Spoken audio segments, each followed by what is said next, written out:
In just 73 seconds, a diplomatic taboo shattered. Volodymyr Zelenskyy didn't soften his words. He didn't wait for private channels. He looked directly into the camera and named Ursula von der Leyen as part of the problem. The European Commission went silent. Brussels froze.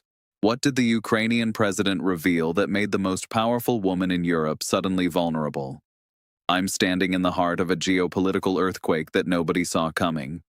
For 2 years, the relationship between Kyiv and Brussels has been presented as unbreakable solidarity, a partnership forged in the fires of war. Today, that narrative collapsed in real time. The moment happened at exactly 14:47 Central European Time during what was supposed to be a routine press conference in Kiev. Zelenskyy was flanking a visiting delegation from Poland when a journalist asked about delays in the 50 billion Ukraine facility funding. The room expected the usual diplomatic answer, gratitude mixed with patience. Instead, Zelenskyy paused for 3 seconds, looked directly at the camera, and said something that will echo through the halls of the Berlaymont building for months. "We are grateful for Europe's support," he began, his voice measured but firm. "But let me be clear.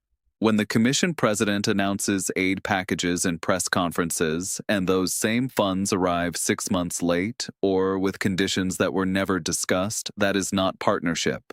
That is performance." The word performance landed like a grenade. You could see the Polish foreign minister's eyes widen.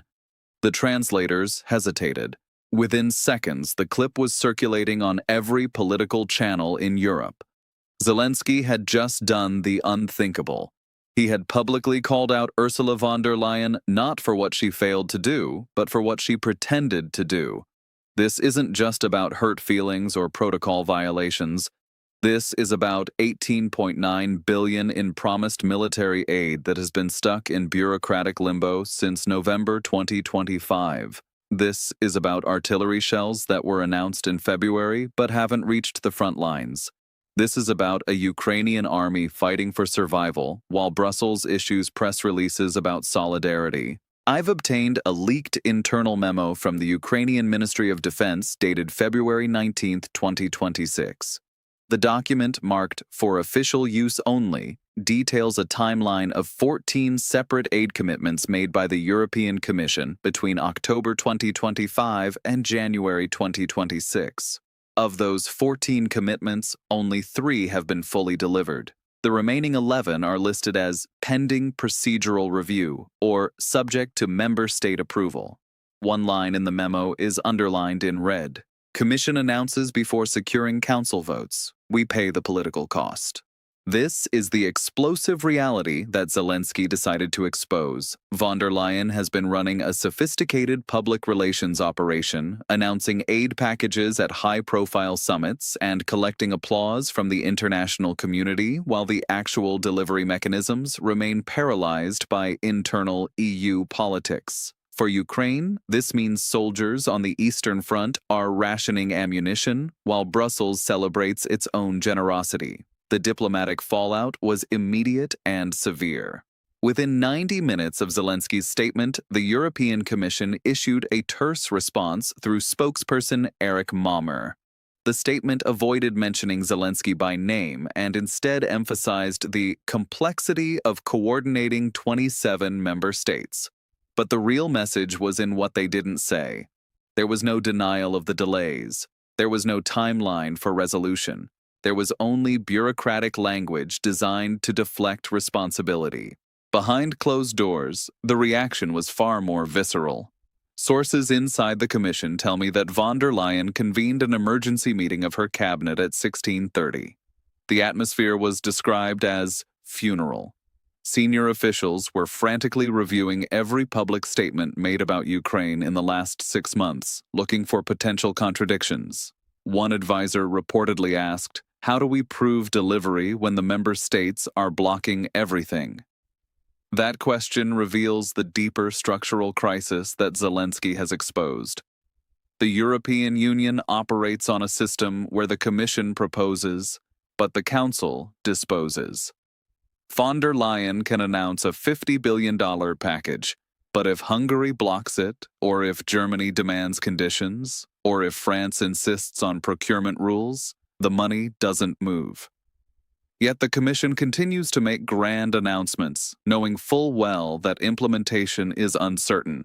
For Ukraine, this creates an impossible situation. Zelenskyy is expected to maintain public gratitude toward Europe while his military commanders are screaming for supplies that were promised months ago. He's supposed to smile at summits while the 155mm shells that were pledged in December are still sitting in a warehouse in Estonia waiting for export licenses. The breaking point came 3 weeks ago. On February 3rd, von der Leyen stood beside Zelenskyy in Brussels and announced a historic acceleration of military aid, specifically mentioning 220,000 artillery shells to be delivered by March 1st. The cameras captured the handshake. The press reported the commitment. But according to Ukrainian military logistics, as of February 24th, only 34,000 shells have arrived. The remaining 186,000 are stuck in what EU officials call the coordination phase. Zelensky's team had apparently decided that silence was no longer an option.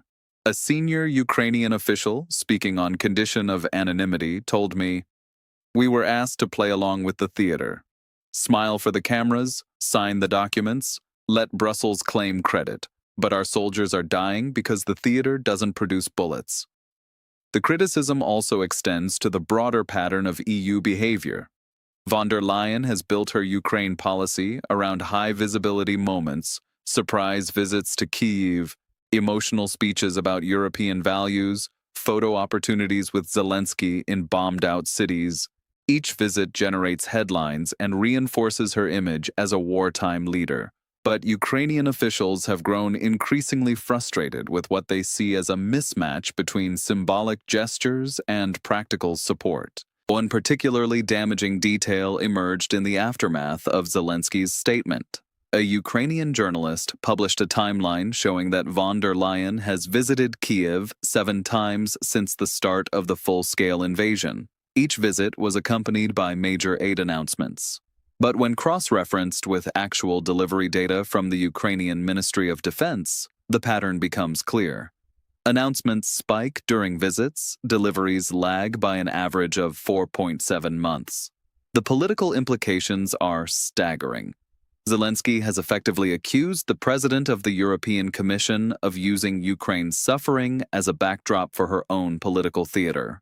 In diplomatic terms, this is a nuclear strike. Leaders simply do not publicly question the integrity of their most important allies. But Zelenskyy appears to have calculated that the risk of silence is greater than the risk of confrontation. This also comes at a critically dangerous moment for European unity. The European Parliament elections are approaching. Von der Leyen is positioning herself for a potential second term. Any suggestion that she has been inflating her achievements on Ukraine could be politically fatal. Right-wing parties across Europe are already seizing on Zelenskyy's comments as proof that EU aid is mismanaged. Marine Le Pen tweeted within the hour, "Even Zelenskyy knows Brussels is all talk." From Kyiv's perspective, the calculation is brutally simple. Ukraine cannot afford to let the gap between promise and delivery continue. Russian forces are advancing in the Donbass. Ammunition shortages are real. If shaming Brussels into action is what it takes, then Zelenskyy is willing to pay the diplomatic price. The European Commission now faces an impossible dilemma. If they retaliate against Zelenskyy, they prove his point about prioritizing image over substance. If they acknowledge the delays, they admit to misleading the public for months. If they do nothing, they appear weak and incompetent. There is no clean exit from this crisis. Behind the public drama, the financial details are even more damning. According to the official EU aid tracker, the Commission has committed $88.6 billion in total support since February 2022. But when Ukrainian accountants cross-reference actual received funds, the number drops to $61.3 billion. That's a $27.3 billion gap existing in press releases but not in Ukrainian bank accounts. The battlefield reality explains the urgency. Russian forces fire approximately 60,000 artillery shells per day. Ukraine can sustain roughly 15,000 shells daily. The 45,000 shell deficit is supposed to be covered by Western aid. With European deliveries months behind schedule, Ukrainian units are forced into defensive postures, ceding ground. The geopolitical stakes are immense. Russia is watching this breakdown. The Kremlin has always calculated that Western support is performative and temporary. Zelensky's criticism could be interpreted in Moscow as evidence the coalition is fracturing. The European Parliament's Foreign Affairs Committee announced an emergency hearing for March 2nd. MEPs across the spectrum are demanding answers. Even EPP allies are privately concerned about the credibility gap. What happens next will determine not just the future of EU-Ukraine relations, but the credibility of European foreign policy itself. Can the EU deliver on its promises, or is it fundamentally incapable of moving beyond symbolic solidarity? Zelensky has forced that question into the open, and the world is watching for an answer. The silence from Berlin and Paris is telling. Neither Chancellor Scholz nor President Macron has commented. They know any defense of von der Leyen risks exposing their own government's roles in blocking aid. The entire European political class is suddenly vulnerable to the same accusation, performing solidarity while avoiding sacrifice. This is the moment when the theater ends and the reckoning begins. Zelensky has broken the diplomatic taboo because he has nothing left to lose. Ukraine is fighting for survival, and it cannot survive on press releases. The Ukrainian president has made a bet that public pressure will force Europe to match its words with actions. If he's wrong, he's isolated his country from its most important partner. If he's right, he's just saved the alliance by forcing it to become real. The next 72 hours will be critical. Will von der Leyen defend the Commission's record? Will member states release blocked aid? Or will this mark a fundamental breakdown between Kyiv and Brussels? The answers will shape the war and Europe's future. Von der Leyen's team is now engaged in damage control on multiple fronts. They need to restore confidence in Brussels, reassure member states, manage electoral fallout, and repair relations with Kyiv without appearing to cave. Nearly impossible. Ukrainian government bonds dropped 1.7% following the statement. Traders interpreted the split as reduced European commitment, increasing Ukraine's refinancing risk. The ultimate test comes in the next 2 weeks. If Brussels accelerates deliveries, Zelensky's gamble pays off. Public criticism will have forced bureaucratic action. But if delays continue, if the gap between announcement and delivery remains unchanged, Zelensky will have damaged relations with Europe's most powerful institution for nothing. This is no longer about diplomatic courtesy. This is about whether European promises mean anything at all.